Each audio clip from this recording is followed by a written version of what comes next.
There are prayers spoken in daylight, and there are prayers whispered in darkness. The first build temples. The second shake their foundations. Deep within every religious tradition lies a buried secret, a severed root that once connected humanity directly to the invisible realms without intermediaries, without dogma, without permission. This root has a name that makes priests uncomfortable and scholars dismissive: ancestral magic. The direct communion between the living and the dead, between flesh and spirit, between the temporal and the eternal.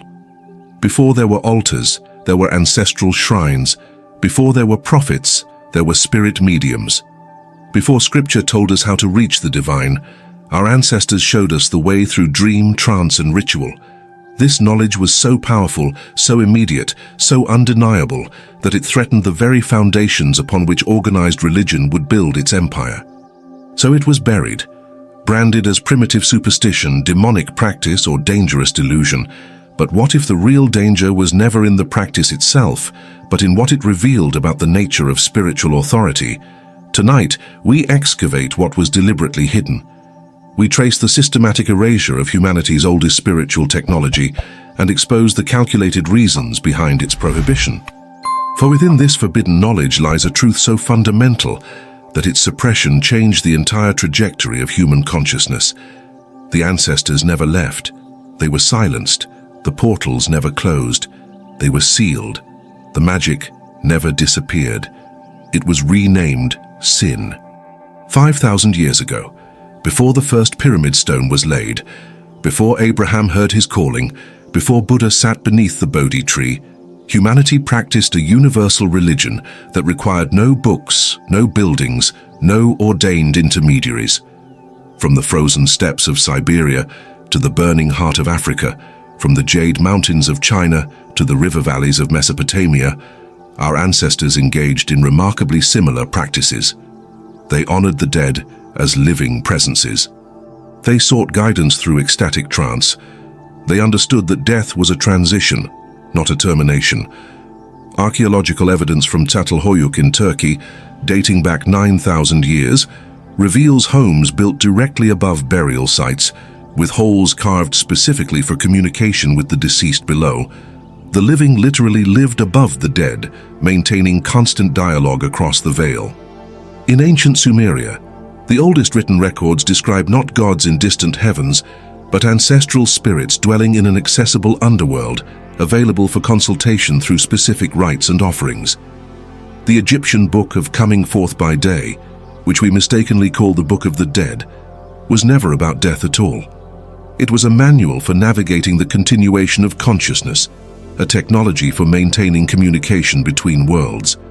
But something shifted around 3,000 years ago.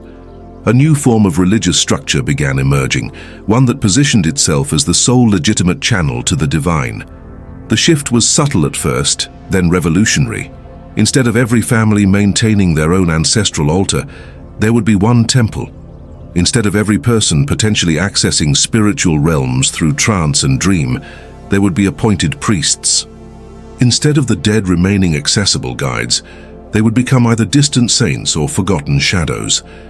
The genius of this transformation was that it didn't entirely eliminate ancestral practices. It absorbed them, sanitized them, monopolized them. Catholic saints replaced family ancestors. Church-sanctioned visions replaced shamanic journeys. Confession to priests replaced direct spiritual dialogue. The tools remained, but the access codes were changed and only the institution held the new keys. Consider the calculated brilliance of this theft. Ancestral magic operates on a simple principle that consciousness survives bodily death and remains accessible to the living through specific techniques. These techniques, dream incubation, trance induction, offerings, invocations, were developed over millennia through direct experimentation. They work because they engage with actual mechanisms of consciousness that transcend physical boundaries. But if people can access spiritual guidance directly through their own ancestors, if they can receive healing, wisdom, and power through personal practice, then what need is there for institutional religion? The answer was clear. There was no need, and that was precisely the problem. When Constantine legalized Christianity in the 4th century, One of his first edicts wasn't about doctrine or belief, it was about practice. The Theodosian Code explicitly banned communication with the dead, divination, and ancestral rites, punishable by death. Think about that severity. Not imprisonment, not fine. Death. Why such extreme measures against practices that supposedly held no real power? The answer reveals itself in the punishment. You don't execute people for doing something ineffective. You execute them for doing something that works too well. The witch trials that swept through Europe weren't primarily about devil worship or malevolent magic.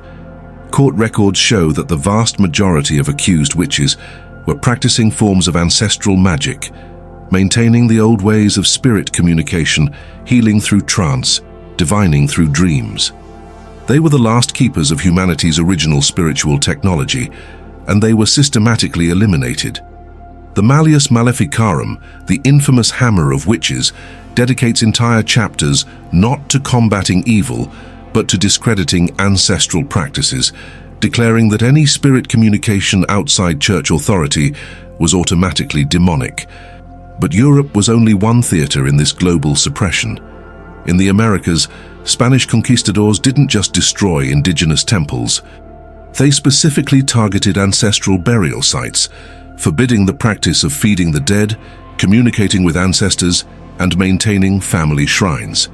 The Spanish Inquisition's own records detail the methodical destruction of hundreds of thousands of ancestral bundles, mummified remains that served as direct communication portals between communities and their deceased. In Africa, colonial missionaries identified ancestral veneration as the primary obstacle to conversion. They understood that as long as people maintained direct spiritual connections to their lineage, they would never fully submit to foreign religious authority. The solution was brutal, but effective.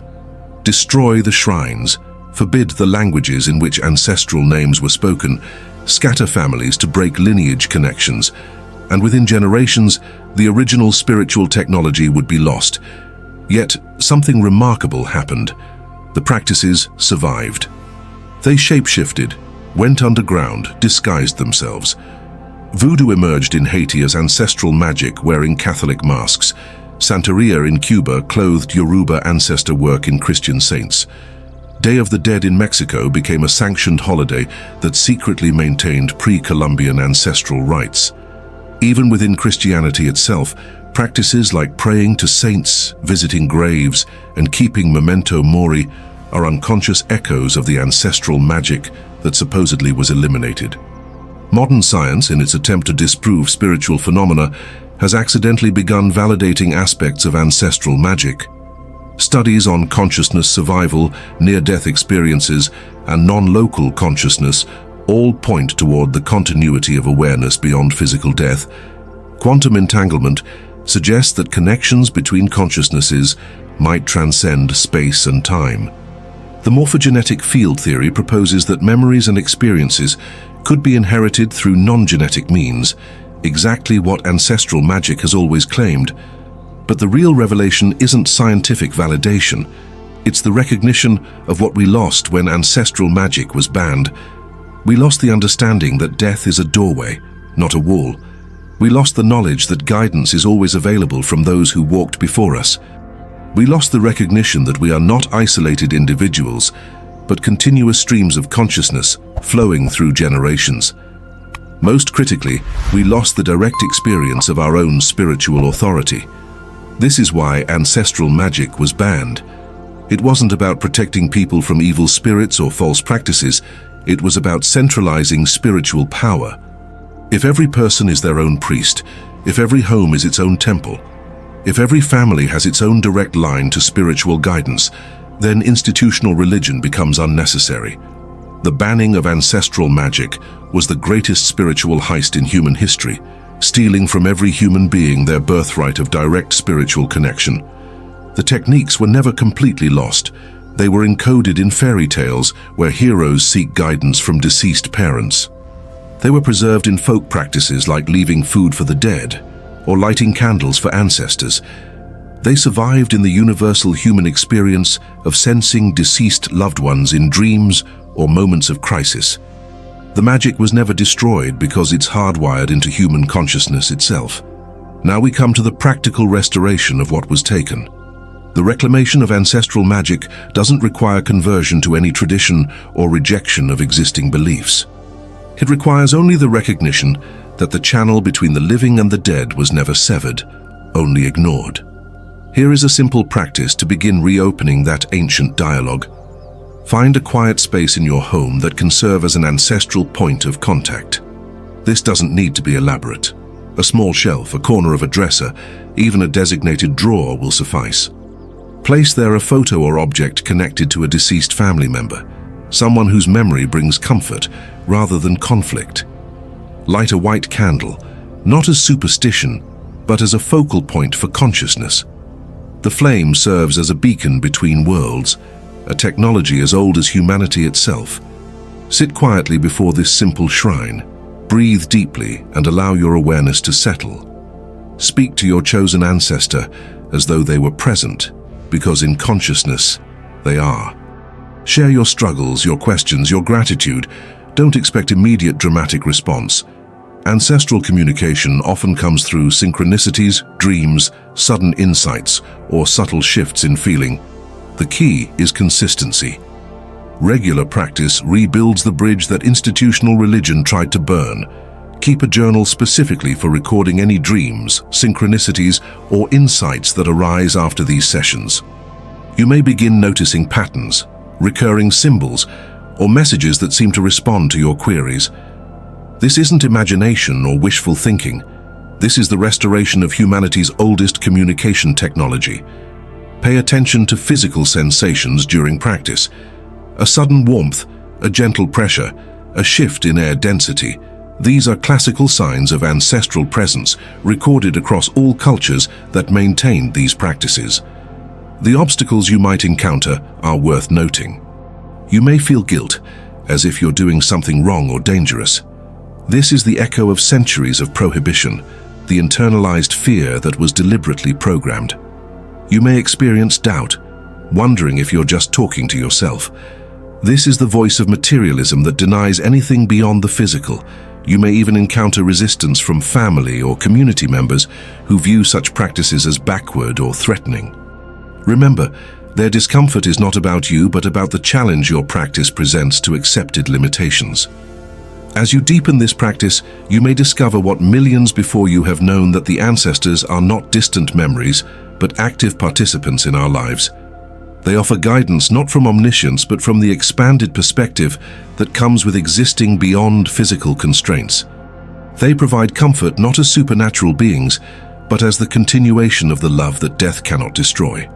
They share wisdom not as perfected spirits, but as consciousness that has undergone the ultimate initiation of death and survived. The restoration of ancestral magic is not about returning to the past. It's about reclaiming a technology that transcends time. It's about recognizing that the spiritual authority that was supposedly vested in institutions actually resides in every human being's direct connection to their lineage.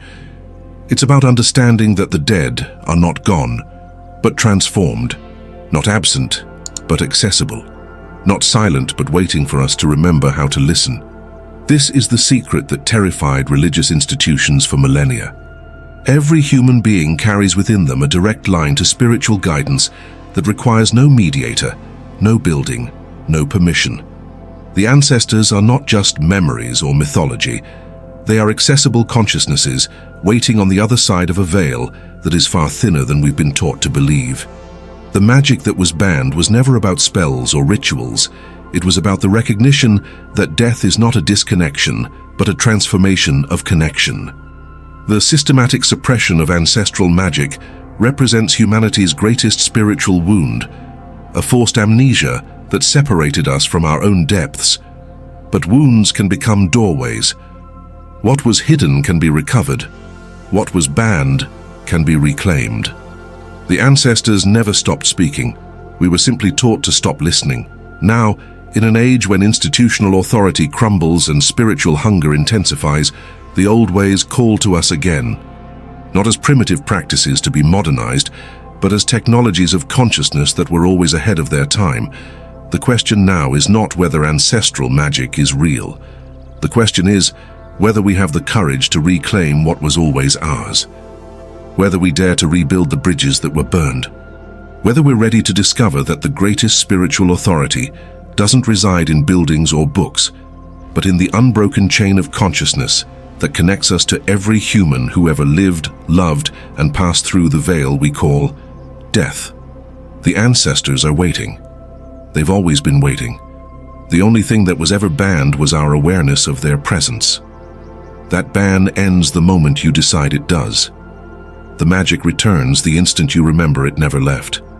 Welcome back to humanity's oldest and most powerful spiritual practice.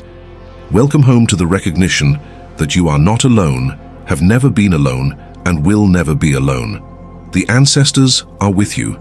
They always have been.